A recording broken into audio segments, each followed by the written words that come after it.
निजी अस्पतालों में आंशिक छूट का लाभ दिया जाए। ईपीएस पेंशन और भविष्य में महंगाई जोड़ने की दिशा में कदम उठाए जा रहे हैं और जो है कि इसे जब भी महंगाई दर बढ़ेगी पेंशन में स्वतः वृद्धि होगा। यह एक अस्थायी समाधान होगा ताकि भविष्य में बार बार आंदोलन और आवेदन की आवश्यकता नहीं पड़े। ईपीएस 95 पेंशनधारियों के प्रतिदिन दल में बैठक और भावनात्मक शब्दों में अपनी बातों को रखे हैं और उन्होंने कहा है कि मंत्री जी, हमने देश को अपनी जवानी दी है, अब देश हमसे अपना दायित्व निभाए और मैं उनसे यही कहना चाहता हूं कि आपका सम्मान इस सरकार की जिम्मेदारी है। मनसुख मांडविया के द्वारा बड़े स्पष्ट शब्दों में जो है कि सटीक तरीके से मीडिया ब्रीफिंग के दौरान सरकार का एजेंडा क्लियर किया गया है। उनकी जो है कि बयान को भी हम आपको दिखाने का काम करेंगे।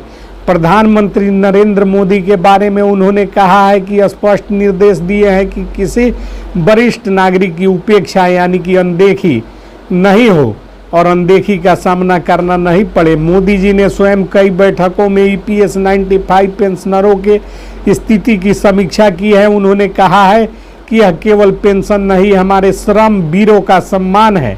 इस देश में हमने श्रम मंत्रालय, वित्त मंत्रालय, सामाजिक न्याय मंत्रालय के बीच समन्वय बढ़ाया है और वित्त मंत्रालय ने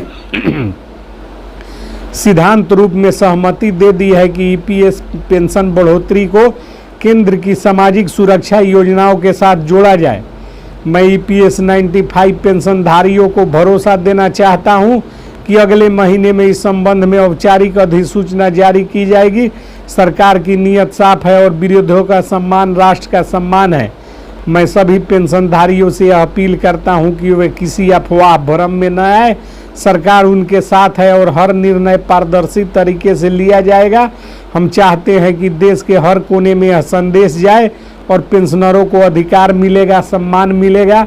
यह सारी बातें श्रम एवं रोजगार मंत्री मनसुख मांडविया के द्वारा पेंशनरों को लेकर कही गई है। मनसुख मांडविया ने सरकार का एजेंडा क्लियर किया है, उनका बयान भी हम आपको दिखा रहे हैं। उन्होंने कहा कि ईपीएस 95 पेंशन केवल एक योजना नहीं बल्कि उस पीढ़ी का प्रतीक है जिसने भारत को आज भारत बनाया। उनका जीवन सम्मानित हो, यही हमारी प्रतिबद्धता है। उन्होंने कहा कि हम वचन देते हैं कि बहुत जल्द आप सभी को पेंशन वृद्धि, मेडिकल सुविधा, महंगाई भत्ता का लाभ मिलेगा। आपका विश्वास हमारी शक्ति है और इस शक्ति से हम एक सशक्त और संवेदनशील आत्मनिर्भर भारत का निर्माण करेंगे। तो इस प्रकार श्रम एवं रोजगार मंत्री मनसुख मांडविया ने मीडिया ब्रीफिंग करके जो है कि तमाम चीज़ों को जो पत्र कमांडर अशोक रावत जी को सौंपा गया है उसके सहित पेंशन वृद्धि आदि पर सरकार का रुख स्पष्ट किया है। तो चैनल को सब्सक्राइब कीजिए या न कीजिए, वीडियो को लाइक जरूर कीजिए क्योंकि आपके भविष्य से जुड़ी हुई बहुत ही जिम्मेवारी पूर्ण बातें इस वीडियो